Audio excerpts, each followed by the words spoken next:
Hey there, welcome back to the channel. I'm thrilled to have you here for another exciting adventure. In today's video, we're diving deep into the infamous creepypasta titled The Russian Sleep Experiment. But before we get started, if you're new here, don't forget to hit that subscribe button and ring the notification bell so you never miss out on our creepy, mysterious, and intriguing content. Now, let's jump right in. Russian researchers in the late 1940s kept 5 people awake for 15 days using an experimental gas-based stimulant. They were kept in a sealed environment to carefully monitor their oxygen intake, so the gas didn't kill them, since it was toxic in high concentrations. This was before closed-circuit cameras, so they had only microphones and 5-inch thick glass porthole-sized windows into the chamber to monitor them. The chamber was stocked with books, cots to sleep on, but no bedding, running water and toilet, and enough dried food to last all 5 for over a month. The test subjects were political prisoners deemed enemies of the state during World War II. Everything was fine for the first 5 days. The subjects hardly complained, having been promised, falsely, that they would be freed if they submitted to the test and did not sleep for 30 days. Their conversations and activities were monitored, and it was noted that they continued to talk about increasingly traumatic incidents in their past, and the general tone of their conversations took on a darker aspect after the 4-day mark. After 5 days, they started to complain about the circumstances and events that lead them to where they were, and started to demonstrate severe paranoia. They stopped talking to each other and began alternately whispering to the microphones and one-way mirrored portholes. Oddly, they all seemed to think they could win the trust of the experimenters by turning over their comrades, the other subjects in captivity with them. At first, the researchers suspected this was an effect of the gas itself.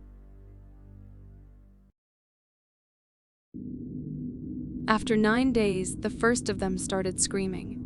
He ran the length of the chamber, repeatedly yelling at the top of his lungs for 3 hours straight. He continued attempting to scream, but was only able to produce occasional squeak. The researchers postulated that he had physically torn his vocal cords. The most surprising thing about this behavior is how the other captives reacted to it, or rather didn't react to it. They continued whispering to the microphones until the second of the captives started to scream. The 2 non-screaming captives took the books apart, smeared page after page with their own feces, and pasted them calmly over the glass portholes. The screaming promptly stopped. So did the whispering to the microphones. After 3 more days passed, the researchers checked the microphones hourly to make sure they were working, since they thought it impossible that no sound could be coming with 5 people inside. The oxygen consumption in the chamber indicated that all 5 must still be alive. In fact, it was the amount of oxygen 5 people would consume at a very heavy level of strenuous exercise. On the morning of the 14th day, the researchers did something they said they would not do to get a reaction from the captives. They used the intercom inside the chamber, hoping to provoke any response from the captives they were afraid were either dead or vegetables. They announced, "We are opening the chamber to test the microphones. Step away from the door and lie flat on the floor, or you will be shot. Compliance will earn one of you your immediate freedom." To their surprise, they heard a single phrase in a calm voice response. "We no longer want to be freed." Debate broke out among the researchers and the military forces funding the research. Unable to provoke any more response, using the intercom, it was finally decided to open the chamber at midnight on the 15th day. The chamber was flushed of the stimulant gas and filled with fresh air, and immediately voices from the microphones began to object. 3 different voices began begging, as if pleading for the life of loved ones to turn the gas back on. The chamber was opened, and soldiers sent in to retrieve the test subjects. They began to scream louder than ever, and so did the soldiers when they saw what was inside. 4 of the 5 subjects were still alive, although no one could rightly call the state that any of them in life.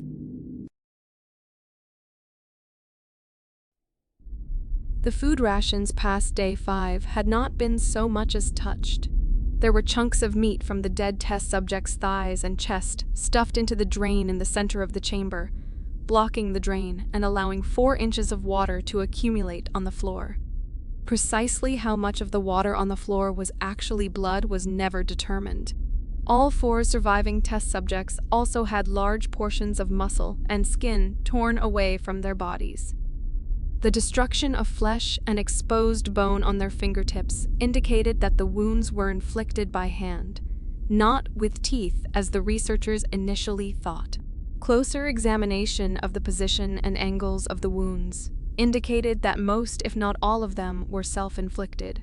The abdominal organs below the ribcage of all 4 test subjects had been removed, while the heart, lungs, and diaphragm remained in place. The skin and most of the muscles attached to the ribs had been ripped off, exposing the lungs through the ribcage. All the blood vessels and organs remained intact. They had just been taken out and laid on the floor, fanning out around the eviscerated but still living bodies of the subjects. The digestive tract of all 4 could be seen to be working, digesting food. It quickly became apparent that what they were digesting was their own flesh that they had ripped off and eaten over the course of days. Most of the soldiers were Russian special operatives at the facility, but still many refused to return to the chamber to remove the test subjects. They continued to scream to be left in the chamber and alternately begged and demanded that the gas be turned back on, lest they fall asleep. To everyone's surprise, the test subjects put up a fierce fight in the process of being removed from the chamber. One of the Russian soldiers died from having his throat ripped out. Another was gravely injured by having his testicles ripped off, and an artery in his leg severed by one of the subject's teeth. Another 5 of the soldiers lost their lives if you count ones that committed suicide in the weeks following the incident. In the struggle, one of the 4 living subjects had his spleen ruptured, and he bled out almost immediately. The medical researchers attempted to sedate him, but this proved impossible. He was injected with more than 10 times the human dose of a morphine derivative, and still fought like a cornered animal, breaking the ribs and arm of one doctor. When heart was seen to beat for a full 2 minutes after he had bled out to the point there was more air in his vascular system than blood. Even after it stopped, he continued to scream and flail for another 3 minutes, struggling to attack anyone in reach, and just repeating the word, More, more, more. over and over, weaker and weaker, until he finally fell silent. The surviving 3 test subjects were heavily restrained and moved to a medical facility, the 2 with intact vocal cords continuously begging for the gas, demanding to be kept awake. The most injured of the 3 was taken to the only surgical operating room that the facility had. In the process of preparing the subject to have his organs placed back within his body, it was found that he was effectively immune to the sedative they had given him to prepare him for the surgery. He fought furiously against his restraints when the anesthetic gas was brought out to put him under. He managed to tear most of the way through a 4-inch wide leather strap on one wrist, even through the weight of a 200-pound soldier holding that wrist as well. It took only a little more anesthetic than normal to put him under, and the instant his eyelids fluttered and closed, his heart stopped. In the autopsy of the test subject that died on the operating table, it was found that his blood had triple the normal level of oxygen. His muscles that were still attached to his skeleton were badly torn, and he had broken 9 bones in his struggle to not be subdued. Most of them were from the force his own muscles had exerted on them. The second survivor had been the first of the group of 5 to start screaming, his vocal cords destroyed.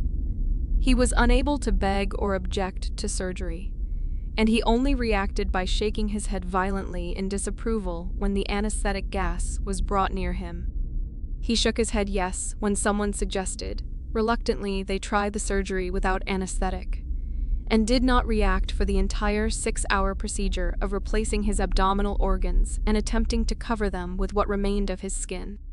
The surgeon presiding stated repeatedly that it should be medically possible for the patient to still be alive. One terrified nurse assisting the surgery stated that she had seen the patient's mouth curl into a smile several times whenever his eyes met hers. When the surgery ended, the subject looked at the surgeon and began to wheeze loudly, attempting to talk while struggling. Assuming this must be something of drastic importance, the surgeon had a pen and pad fetched so the patient could write his message. It was simple. Keep cutting. The other two test subjects were given the same surgery, both without anesthetic as well, although they had to be injected with a paralytic for the duration of the operation. The surgeon found it impossible to perform the operation, while the patients laughed continuously. Once paralyzed, the subjects could only follow the attending researchers with their eyes. The paralytic cleared their system in an abnormally short period of time, and they were soon trying to escape their bonds. The moment they could speak, they were again asking for the stimulant gas. The researchers tried asking why they had injured themselves, why they had ripped out their own guts, and why they wanted to be given the gas again. Only one response was given. I must remain awake. All three subjects' restraints were reinforced, and they were placed back into the chamber, awaiting determination as to what should be done with them. The researchers, facing the wrath of their military benefactors for having failed the stated goals of their project, considered euthanizing the surviving subjects. The commanding officer and ex-KGB instead saw potential and wanted to see what would happen if they were put back on the gas. The researchers strongly objected, but were overruled. In preparation for being sealed in the chamber again, the subjects were connected to an EEG monitor and had their restraints padded for long-term confinement. To everyone's surprise, all three stopped struggling the moment it was let slip that they were going back on the gas. It was obvious that at this point all three were putting up a great struggle to stay awake. One of subjects that could speak was humming loudly and continuously. The mute subject was straining his legs against the leather bonds with all his might.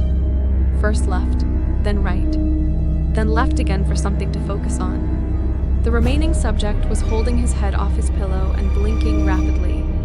Having been the first to be wired for EEG, most of the researchers were monitoring his brainwaves in surprise. They were normal most of the time, but sometimes flatlined inexplicably.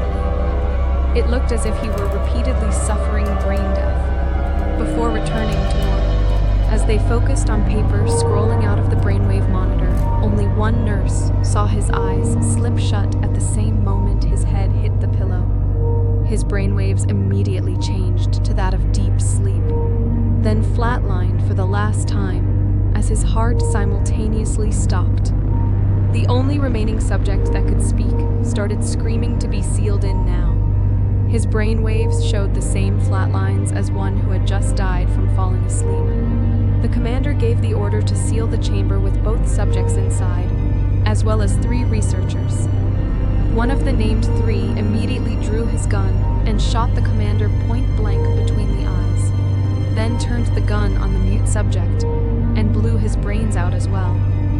He pointed his gun at the remaining subject, still restrained to a bed as the remaining members of the medical and research team fled the room. I won't be locked in here with these things.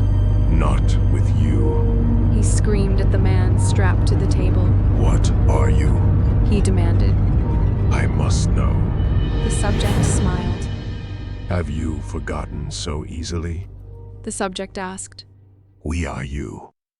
We are the madness that lurks within you all, begging to be free at every moment in your deepest animal mind. We are what you hide from in your beds every night.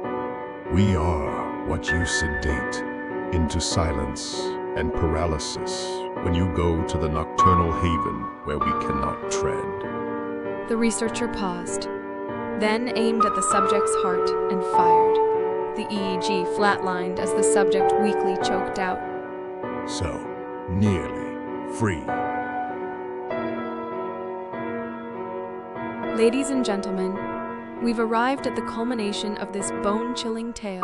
none other than the infamous creepypasta known as the Russian sleep experiment. We want to express our heartfelt gratitude to each and every one of you for joining us on this creepy journey. Thank you guys for watching.